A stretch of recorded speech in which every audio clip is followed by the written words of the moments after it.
Evidence secured at marker 4. Advise command we are holding the scene. Copy that.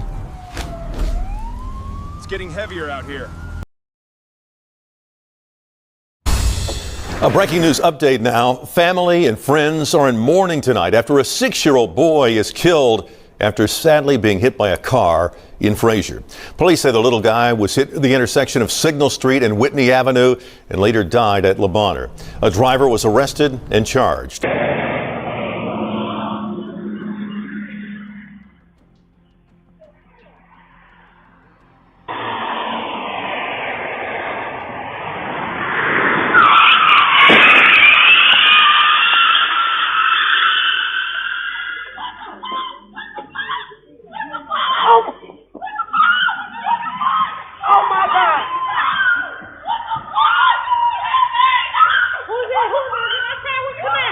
When I came out, his family was screaming and running up and down the street, and she said a 6-year-old baby was hit by the car.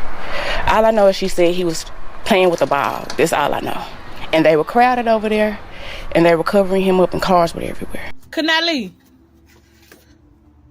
I was gonna hit your little bit of car. That ain't no real car, though. That ain't no real car, little boy. Hey, and he turned. He ain't playing with no nigga cause he turned playing with a 9-9. Get you burnt. He ain't playing on no whole shit. He on that flow shit. Look at 9-9. He on straight go shit. Then my boy on that shit. Yeah. Woman connected to a crash that killed a 6-year-old child. Keontae Goss faces charges of driving on a suspended license and no insurance after a deadly wreck at Signal Street and Whitney Avenue. She faced those charges, I should say. 48 hours after the impact, Goss took to Facebook to claim she was the final person to comfort the dying child before he passed. She wrote that neither his mother nor father held him, but rather her 23-year-old Keontae Goss as his life faded away forever. Goss was operating a Chrysler 200 traveling west on Whitney Avenue in the Frayser neighborhood. On the afternoon of March 12, 2026, young Kenai Thomas chased a basketball into the street. The front of her sedan hit the boy directly. Goss claimed she remained there, rocking his broken body and begging God for a miracle that never came. Her post detailed 3 minutes of screaming at the sky, praying Kenai would survive the trauma she had just caused. Kenai never stood a chance. Doctors pronounced him dead shortly after arriving at Le Bonheur Children's Hospital. Authorities initially released Goss on a $10,000 bond for the license and insurance violations. Then, on Monday, March 16th, prosecutors dropped every single charge against her. Elisha Thomas, Kenai's mother, read that Facebook post and fired back with 5 chilling words. She called it the biggest lie she had heard all day before releasing surveillance video that told a different story.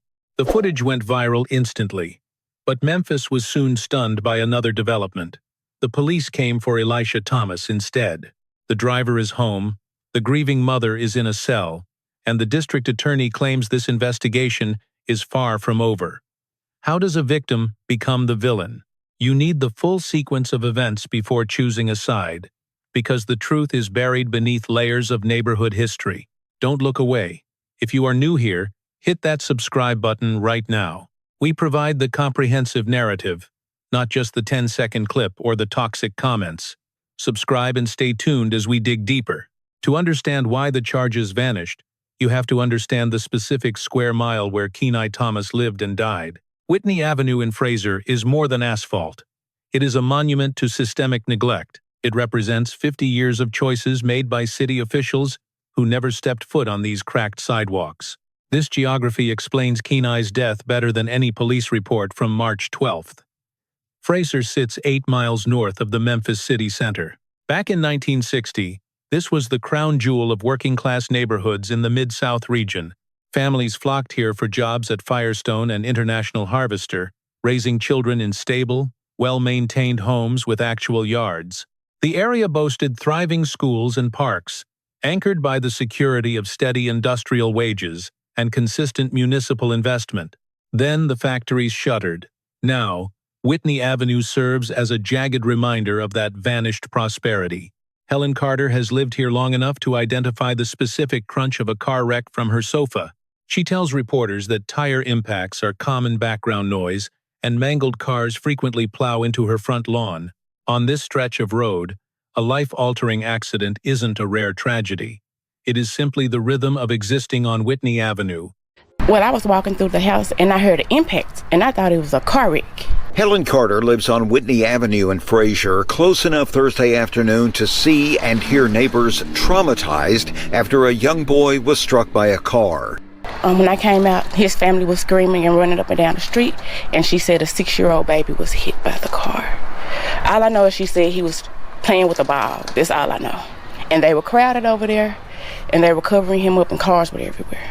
According to Memphis police, the youngster was in the westbound lane of Whitney Avenue when he was struck by a car going west on Whitney near Signal Street. The driver of the car, identified as 23-year-old Kenai Thomas, remained on the scene and was charged with driving while license suspended, revoked, or canceled, and financial responsibility law violation. The youngster was pronounced deceased at Le Bonheur Children's Hospital. These dangerous conditions aren't accidental.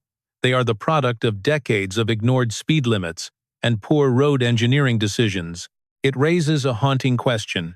Do the children of Frayser deserve the same safety as those in the wealthy zip codes across town? Speed bumps require funding.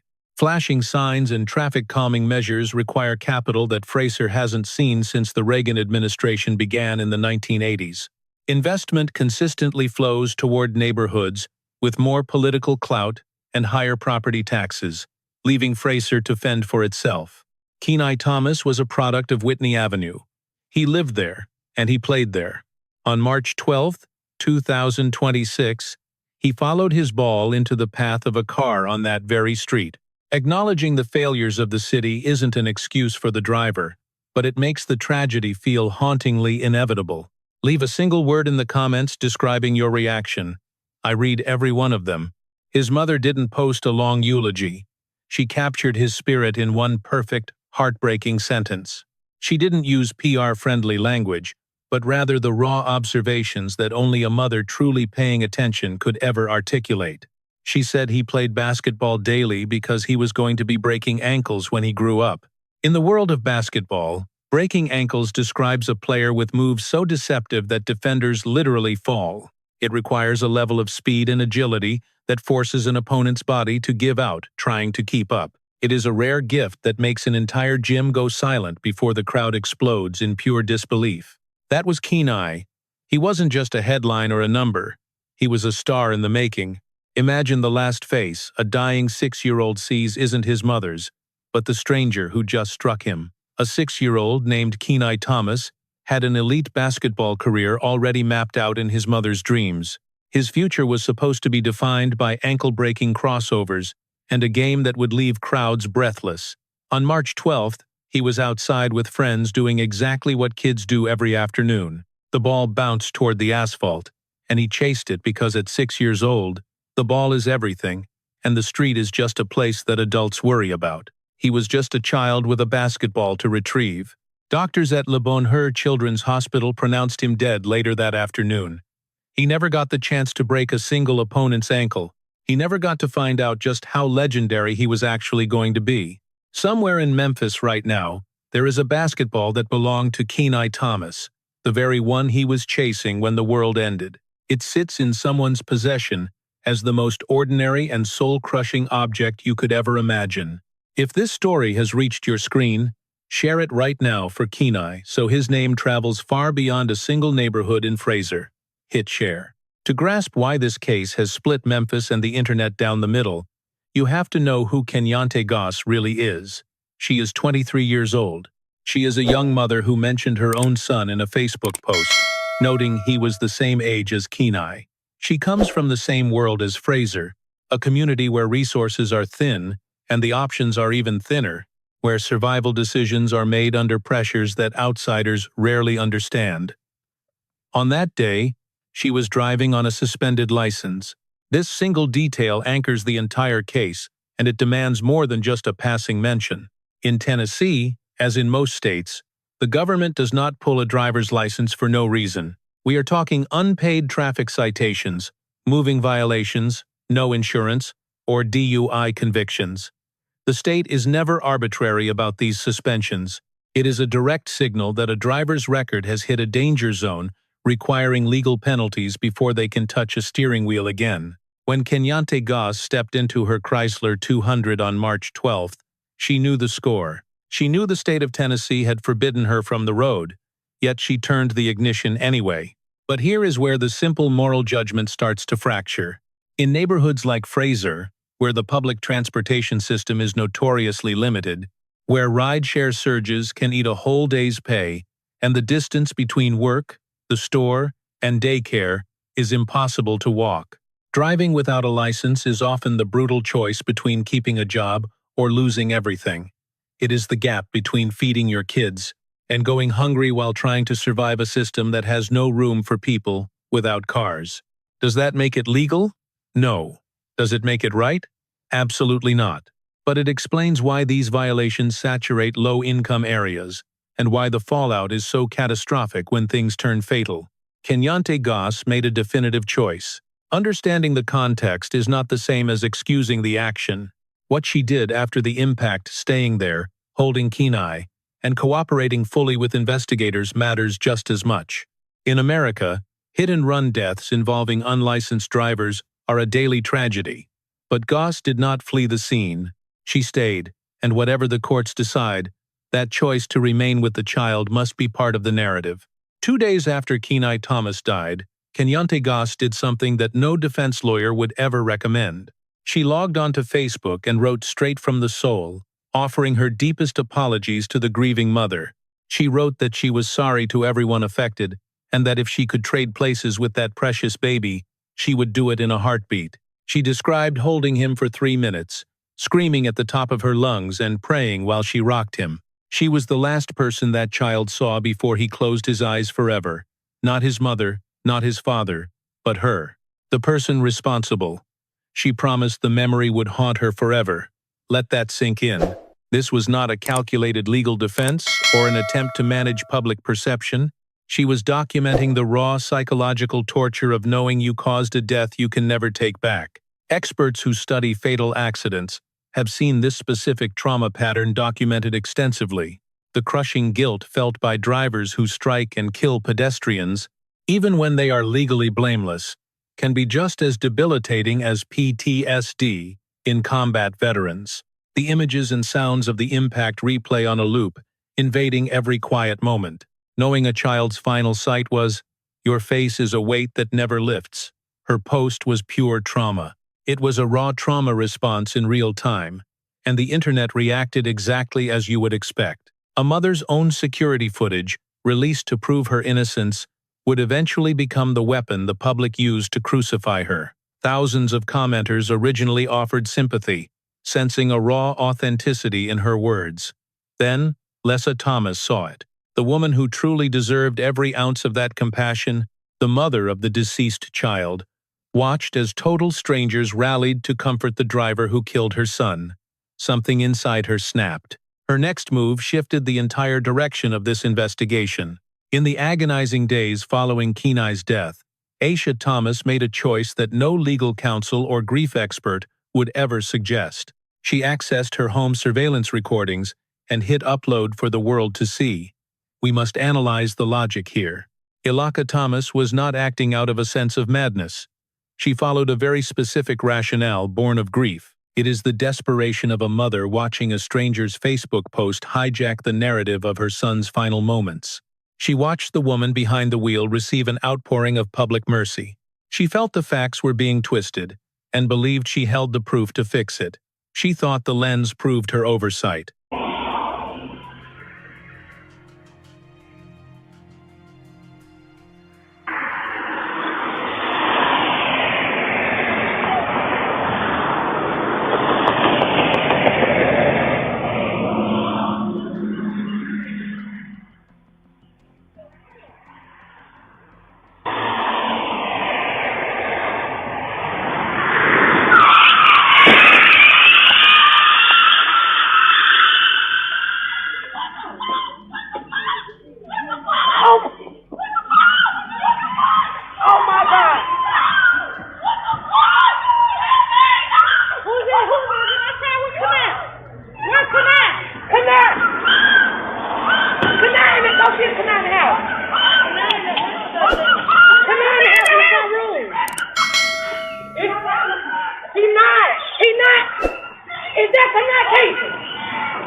please get to Singlet Street?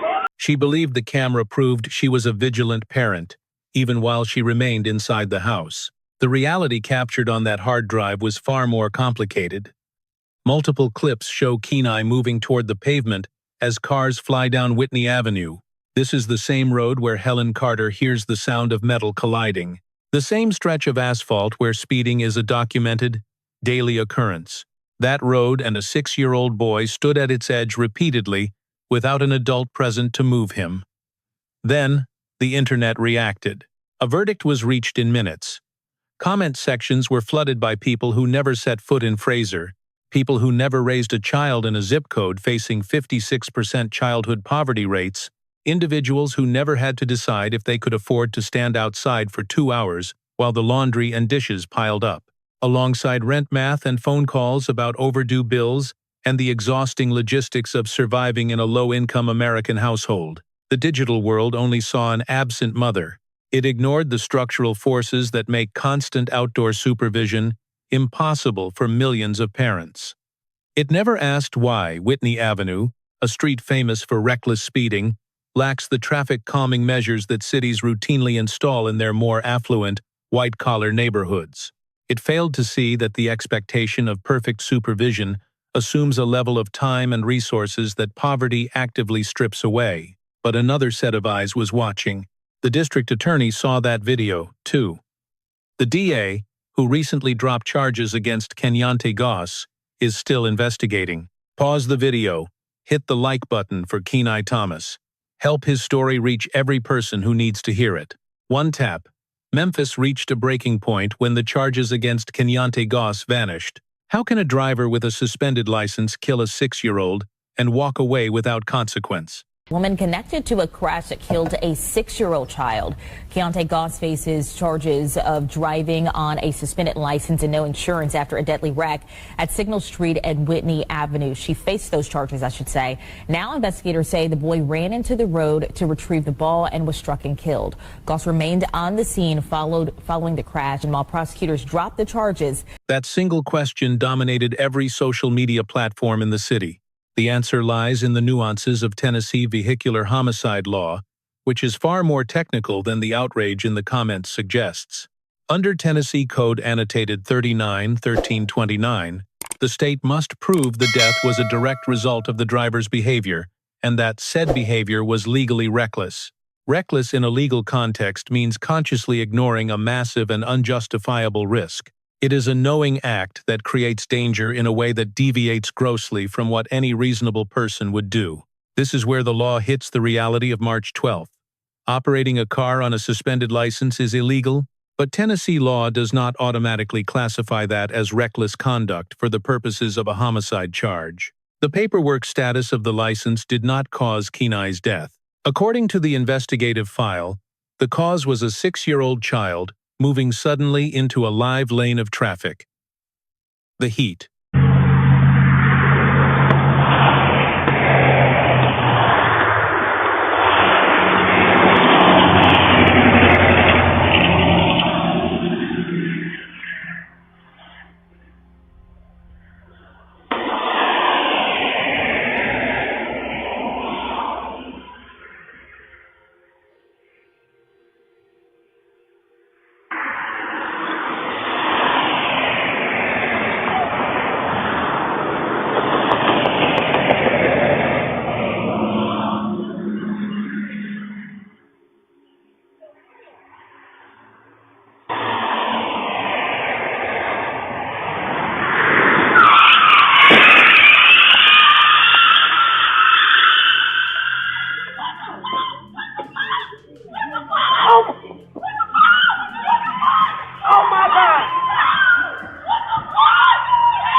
The legal hurdle for the DA was determining if Goss was driving recklessly before impact. Was she over the limit? Was she on her phone? Was she doing anything behind the wheel that a reasonable driver would have avoided? The official investigation concluded she was not. She stayed within her lane. A woman with a suspended license killed a 6-year-old child and walked away without a single criminal charge. Under Tennessee law, the victim's own actions can legally erase a driver's culpability entirely. If the victim's own choices play a role in crashing, criminal liability for the driver often vanishes, even when a life ends. A 6-year-old in the road, a driver in her lane, no speed, no phones, no evidence of any distraction at all. The district attorney faced that reality. Those 2 minor crimes, suspended driving, having no insurance, simply could not meet the legal burden to prove they caused Kenai's death. But how? Every charge was dismissed. Woman connected to a crash that killed a 6-year-old child.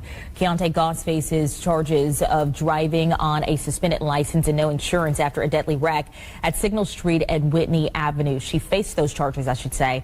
Now investigators say the boy ran into the road to retrieve the ball and was struck and killed. Goss remained on the scene following the crash, and while prosecutors walked away, the district attorney dropped a bombshell that the public is still digesting. This case is not closed, and if the target is not Goss, they are looking elsewhere. Investigators are looking in a direction the internet has desperately tried to ignore.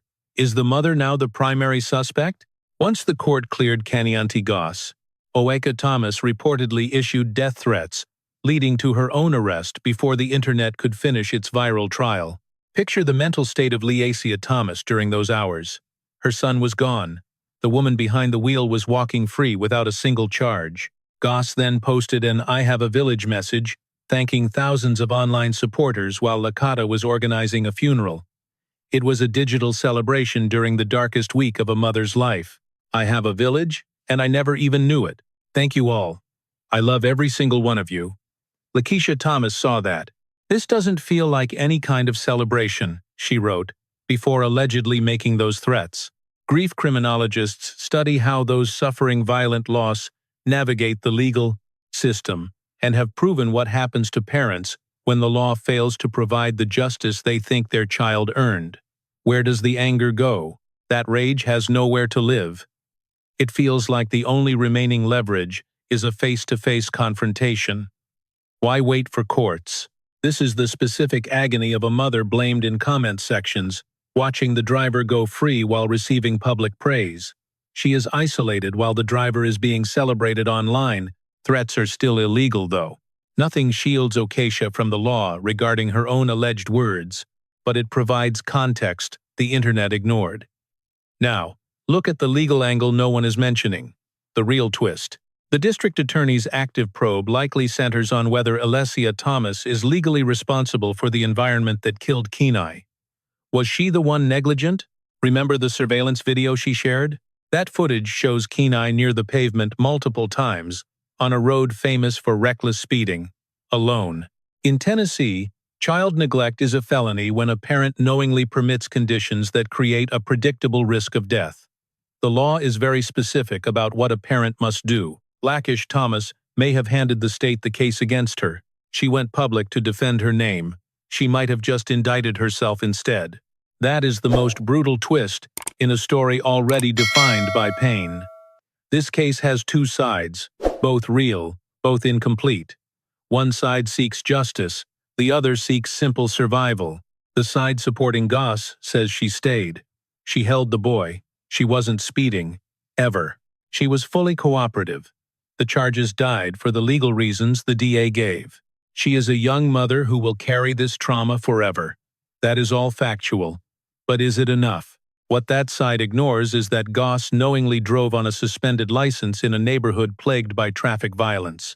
She knew the risks before she turned the key. That suspension was the government's direct order that she was too dangerous to be on the road. She ignored that direct legal warning. And Kenai Thomas is dead because she chose to be behind that wheel illegally that afternoon. Would he be alive if she had stayed home? The side blaming Whitney Thomas says the evidence exists. A boy near the road, no adults in sight, a child alone on a lethal street. All of it is on tape.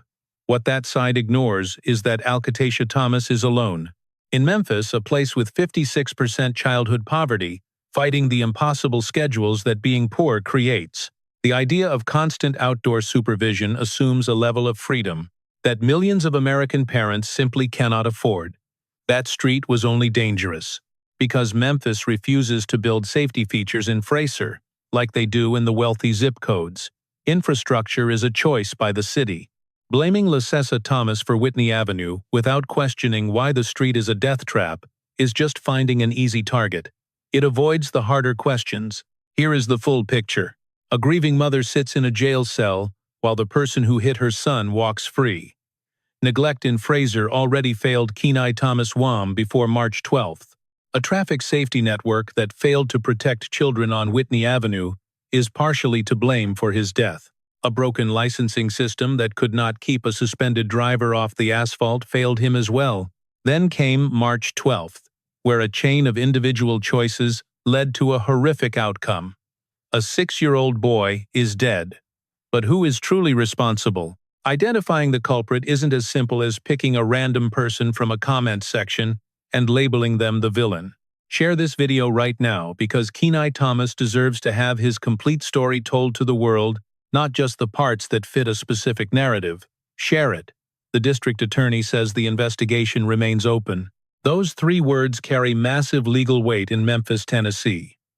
Here is what they might actually mean for this case. First, Kenyon Goss could face additional charges. The district attorney dropped the misdemeanors because they lacked a direct causal link. Tennessee law allows for vehicular homicide charges to be brought later if new evidence surfaces during the investigation. Was Goss speeding? Did cell phone records reveal a fatal distraction in those seconds? If any witness paints a different picture of her driving before impact, the district attorney will reconsider everything. But Goss isn't the only target. Second, criminal negligence charges could be leveled against Kenai Thomas. That surveillance footage she released is now part of the record. Under Tennessee law, negligence does not require proof of intent, only that a parent knowingly created or ignored conditions that posed a foreseeable risk of serious harm to their child. The district attorney will study that footage to see if it meets that legal standard. What about the city itself? That brings us to the third direction, the bus stop. Did school officials or city traffic departments fail Whitney Avenue? These systemic failures are almost certainly a civil matter rather than a criminal one for the courts to decide. But it is a question that Kenai Thomas's eventual civil attorneys will pursue aggressively. For now, the legal fallout of Kenai Thomas's death remains genuinely and tragically unresolved. Both adults most directly involved in that tragedy are still potentially subject to additional legal action. And the community of Frayser, which has watched its children die on these streets for years, is waiting to see if accountability is possible. The clock is ticking. The investigation is not over, and neither is this story. His name is Kenai Thomas. He was 6 years old, a kid destined to dominate a basketball court one day. He was just doing what kids do, chasing a ball, being a kid, feeling that pure joy only 6-year-olds know when his world ended on Whitney Avenue in Frayser, Memphis, on March 12, 2026. A driver with a suspended license hit him, stayed, held him, and then saw her charges dropped. His mother released footage that might be used against her, made threats, and was eventually arrested. The district attorney is still investigating. And Frayser, Memphis, a community losing investment since the factories left 40 years ago, has one more child to memorialize, one more balloon tied to a fence on a street where cars move too fast. Children play too close to the road and nobody with authority has fixed it. Kenai Thomas did not deserve any of this. He deserved a city that shielded his street and a system that prevents suspended drivers from being on the road. A community with the resources to ensure parents aren't forced to choose between supervision and keeping the lights on. A world where a basketball in the road stays there while a 6-year-old waits for an adult to get it safely. He deserved to grow up and find out just how good he was going to be. He was supposed to be a star. Say his name, Kenai Thomas. Subscribe now, like this video, share it, and leave Kenai's name in the comments. Which part of this story hit you the hardest? because Kenai Thomas deserves a conversation that is much bigger and more honest than a comment section war between two sides that both have pieces of the truth. He was 6 years old. He deserved more time. I will see you in the next one.